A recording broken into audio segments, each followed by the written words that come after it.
The idea of toothed lady parts dates as far back as Greek mythology and is believed to be rooted in the male fear of being emasculated in both literal and metaphorical sense. It seems almost every culture has its own horror story to tell. Some of these narratives acted purely as cautionary tales that discouraged essay or infidelity, and in general warned boys and men against the dangers of sleeping with unknown women. Other stories, though, were framed as conquest and revolved around men as heroes who needed to conquer and tame women with teeth between their legs in order to be intimate with them and essentially marry them. In these tales, a female reproductive organ is presented as a dangerous place full of secrets, which can't function properly without a man. Only after it's defanged can it receive pleasure. Barbara Creed, a well-known professor of cinema studies who focuses on horror genre, writes in her book The Monstrous Feminine, quote, "The myth about woman as castrator clearly points to male fears and fantasies about the female genitals as a trap, a black hole which threatens to swallow them up and cut them into pieces. The Dentata is the mouth of hell, a terrifying symbol of woman as the devil's gateway. The Dentata also points to the duplicitous nature of the woman, who promises paradise in order to ensnare her victims." End quote. Creed argues that this belief about devouring female genitals exists in our lexicon even today, as we continue to refer to some women as man-eaters. Nowadays, however, there have been attempts to reclaim the myth, especially in the wake of the Me Too movement, and look at it as a reminder of female power. It's a warning to all men: don't mess with me or I'll bite back. The concept of a toothed vulva hasn't been directly explored in cinema until Mitchell Lichtenstein came along with his movie Teeth in 2007. To this day, it's the only well-known representation of the myth. It seems like everybody has heard of the crazy movie about a girl with a weird vag which cuts guys' weenies in half. Some people still can't believe that it was a real movie and not some big viral joke. Nobody took the film seriously. Nevertheless, in recent years, Teeth started to re-emerge in various media articles as a feminist horror classic, a misunderstood, underrated gem of a film, yada yada yada. And I thought that I should also give it a second chance. And yeah, it's still bad. Mitchell Lichtenstein learned about the Dentata myth in college. He was surprised how many horror movies referenced it visually, but how nobody dared to face the original metaphor directly, so he expressed the desire to do it. Quote, "If you go back to the original metaphor of a toothed V, then you're automatically, I think, showing that it says only something about men and their attitude toward women. It doesn't have anything to do with the qualities of women." End quote. Lichtenstein acknowledged that things can go haywire with this kind of subject, and you need to be careful of that. Quote, "I definitely see that it can be controversial. The very fact of a character embodying the original gynophobic myth is going to be risky. And my big fear is that it would be taken as misogynist. There's always the danger, since you're dealing with the same thing, of it being exactly what you're talking about. But I hope that people would see that I'm satirizing the idea of men ascribing this attitude to women, and that I'm turning the myth on its head, so that the woman is not the monstrous figure, but the men who assault her are." End quote. It's funny because the idea and the intent behind the movie Teeth is undoubtedly good, but the execution is quite questionable. It's almost like the creators were so excited to pat themselves on the back for being the first ones to do something like this, and they became so preoccupied with subverting the story and showing how bad the men are, that they completely forgot about their only main female character, which is embarrassing considering Teeth is trying so hard to get into the feminist club and get a second life like its successor, Jennifer's Body. Teeth tells the story of a teenage girl named Dawn, who discovers that she is anatomically different from an average female, meaning she has teeth inside her vag, which come out and bite only when Dawn is threatened and forced in some way, or her body experiences negative emotions. The movie hints that it could be a mutation caused by the nuclear power plants near Dawn's house, which are always looming in the background. Since Dawn is an abstinence advocate who wants to save herself a marriage, she's never noticed this peculiar thing about her body until she gets violated by a new guy in her group named Toby. Toby is Dawn's first serious romantic interest, and she struggles to keep her thoughts pure, so to speak. What is wrong with me? Dawn ultimately gives in to temptation and invites Toby for a swim near a local cave, which is a famous hookup spot for teens. And of course, the cave evokes the imagery of lady parts. Dawn is fine with making out, but she definitely doesn't want to go any further than that. And she makes herself clear to Toby many times. Purity. Toby, however, becomes more physical and aggressive and attacks Dawn. This scene is terrifying and very serious. Apart from inappropriate cliché horror music which is playing in the background, there are a lot of bad musical moments in Teeth, and apart from weird screaming faces of the characters which clash with the dramatic nature of the whole scene and give it a comedic tone. Dawn's body bites Toby's member off and he falls back into the water, ultimately dying from blood loss. Dawn is horrified and shaken up. She flees the scene and goes back home where she takes a shower and tries to process what just happened. She's numb and empty, completely scared of what lies between her legs, and you as a viewer feel like you're watching a drama. This is the turning point in Dawn's worldview. Her rosy life has been shattered, she can't hide in the purity movement anymore, she needs to grow up. She tears down all the girlish art in her room and throws away her purity ring. The first half of the movie presents itself as a nice drama about the pitfalls of purity culture, the double standard when it comes to educational censorship, and the girl's intimate journey of discovering what her body is capable of. There are a couple of very good scenes. The first one being the sex ed class, when you witness how a health teacher is struggling to name the female privates out loud. Diagram of the vulva.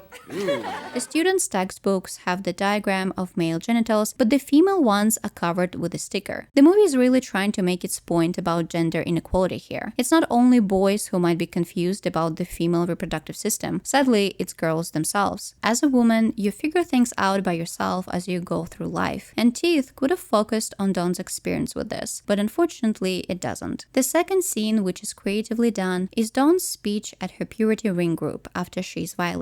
As Dawn is struggling to articulate her thoughts, the crowd starts interjecting with lines from the Bible, alluding to Eve eating the forbidden fruit. The serpent beguiled me and I ate.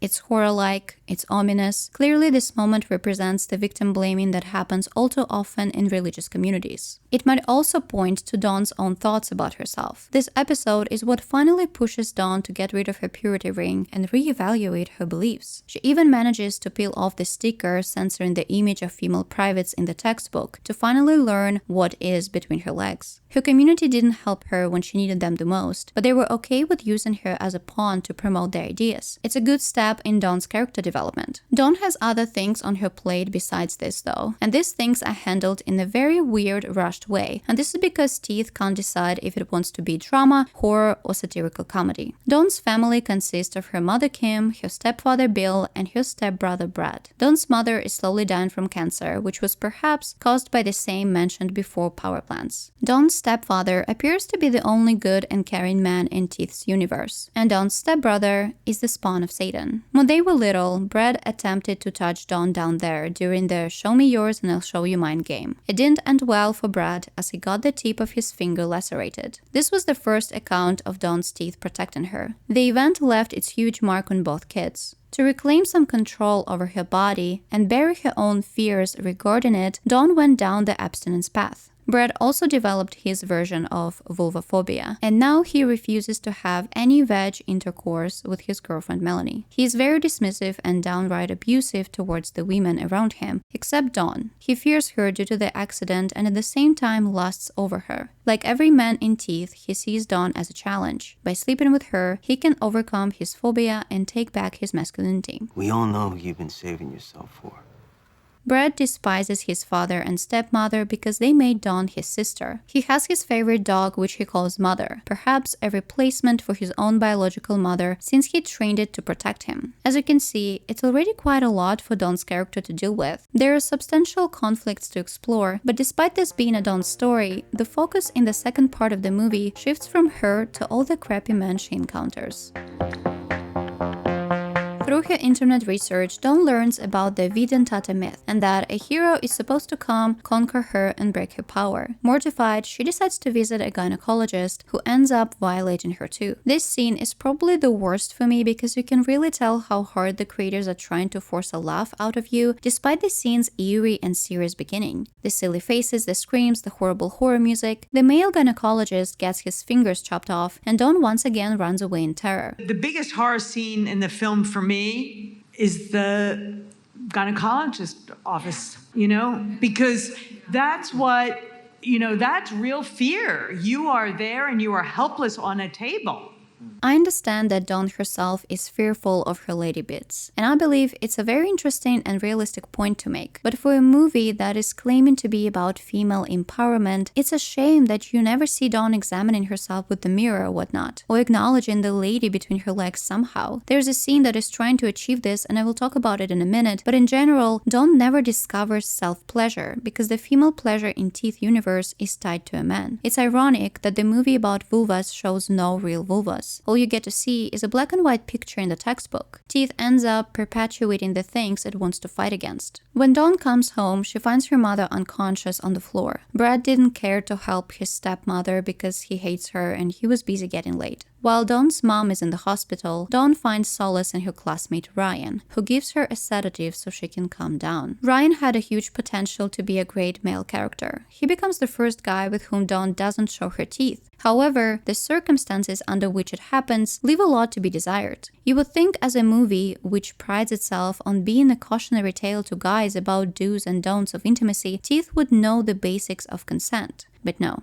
To collect herself, Dawn decides to take a bath at Ryan's place. At some point, Ryan knocks on the door to offer her a sedative his mom usually takes, and Dawn gladly accepts it. While Dawn is taking her bath, Ryan tries to create a romantic atmosphere in his room by lighting up the candles and opening a bottle of champagne. After Dawn gets out of the bathroom, she feels woozy from the pill. On top of that, she can't seem to find her clothes. Ryan assures Dawn that she needs more rest and pours her a glass of alcohol. After taking a sip, Dawn completely loses consciousness. When she finally wakes up, Dawn finds herself naked on the bed with Ryan fondling her body. Now, I'd be kind of bummed out if some guy I barely knew drugged me and then I woke up to him using a vibrator on me, but I guess it's just me because our best heroine Dawn can't get enough of it. This foreplay should be in textbooks because it works so well that Dawn agrees to go all the way with Ryan, and surprisingly, only the film's faux feminism gets harmed in the process. Sadly, the embarrassment doesn't end there. The following morning, Ryan entices Dawn to go for round 2, and she agrees. And not because she likes Ryan as a person. No,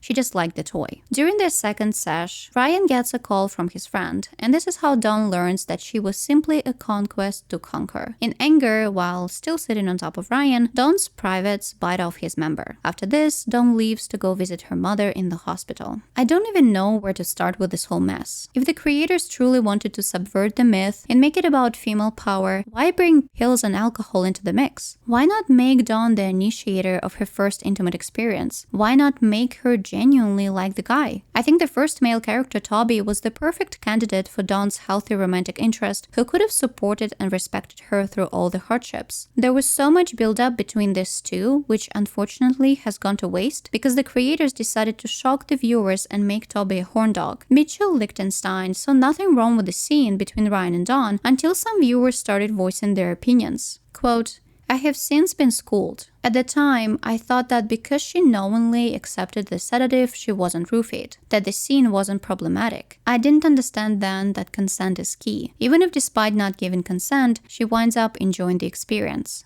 End quote. I truly don't think that the pill is the problem here. Again, why do you even need it if all you intended to show was how your female character has her first consensual experience? It doesn't make sense. You can clearly tell that Ryan gives Dawn the pill with the intention of drugging her and not because he naively thought it would help her. There are too many signs which point to that. Number 1, Ryan hides all of Dawn's clothes and doesn't give her clean ones because he wants her to just have her towel on. Number 2, Ryan himself tells Dawn that the pill can make her a little fuzzy-headed. He tells her that after she takes it and already feels disoriented, and not before that. Number 3, he decides to bring in alcohol for a stronger effect and to loosen Dawn even more. There is a reason why all of these were included, probably for a comedic/ironic effect, because at a certain point, Dawn says, This is how I always dreamed it'd be. like, come on, you can't include all of that and then claim that the pill was the worst part of it. The worst part was showing your female lead getting more upset over a bet than getting touched inappropriately while unconscious. Consensual sex Right. I wasn't totally sure if it was consensual because she was drugged, but I was like, Yes, that's but- cool. It's also evident that the filmmaker wants you to view the first time Dawn sleeps with Ryan as a positive experience, because after this, there is a scene with Dawn admiring herself in the mirror. You can see her naked chest, and at one point it looks like she's touching herself down there, but I'm not sure. So this is her confronting her body and seeing it not as something that brings only pain and horror, but something that can also bring pleasure and power. That's exactly what I have talked about earlier. However, due to the whole situation with Ryan, this moment just feels clumsy. How can you feel empowered when all the agency in that intimate moment was kind of taken from you? It just feels icky. Moreover, despite the movie wanting to subvert the you need a hero and a conqueror myth trope, Ryan ends up being exactly that. I'm the hero. Thank God for vibrators, I guess. To hell with emotional connection. There are so many contradictions between what the filmmaker wanted to do and what he ended up doing that it just becomes laughable. If you take all of this into account, what is even the message Teeth trying to convey? The writer and director Mitchell Lichtenstein and the producer Joyce Perplin originally envisioned Teeth more as a dark coming-of-age comedy and not pure horror, and over the years in different interviews they have put all the blame on the marketing campaign. Lichtenstein said in the interview with Vice, quote, "Either the studio didn't get it or it was misogyny. I lean towards it being misogyny. The distribution company wanted to sell it as a pure horror against my objections, and I think it was marketed to the wrong audience. They messed up."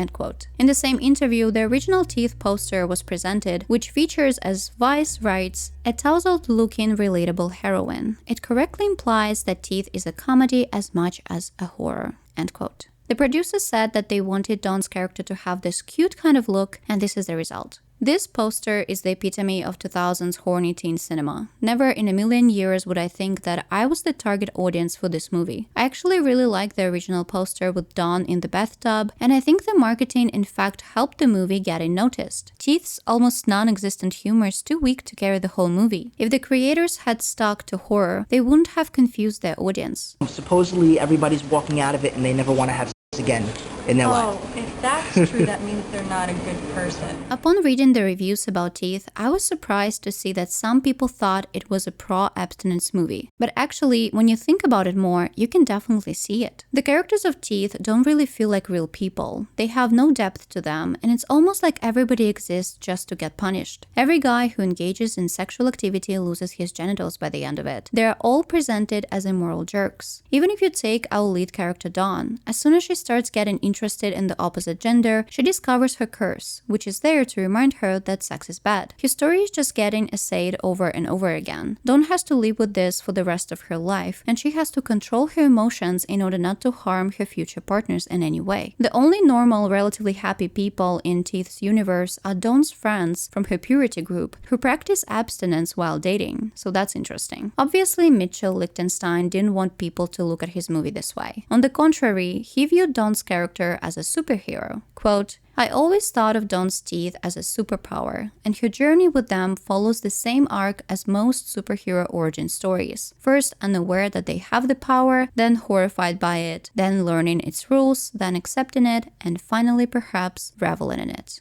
End quote. Like any superhero movie, Teeth has its final battle between light and dark, purity and depravity, Dawn against her stepbrother Brad. After Dawn leaves Ryan's place, she goes to a hospital to check on her mother. There she learns that her mother passed away. The mother only existed to die and become Dawn's origin story. Brad's girlfriend Melanie is also at the hospital, and she exists only to get abused and tell Dawn that Brad purposefully ignored her mother's cries for help. That's why Dawn goes back home to seek revenge. Dawn puts on a white dress and does her makeup like it's her version of a war paint. Her plan is to use her femininity to seduce Brad and chop his D off, and this is the first time she uses her teeth voluntarily. This is too f***ing weird. In this scene, the movie is trying to retell the story of Medusa and Perseus, but this time Medusa doesn't die. There are many different versions of Medusa's myth, and nowadays people like looking at her as the victim of a Say, whose curse actually served as a protection against men. And this is what Teeth is trying to do as well. However, if you dig deeper into mythology, this retelling of Medusa's story is just for people to feel good.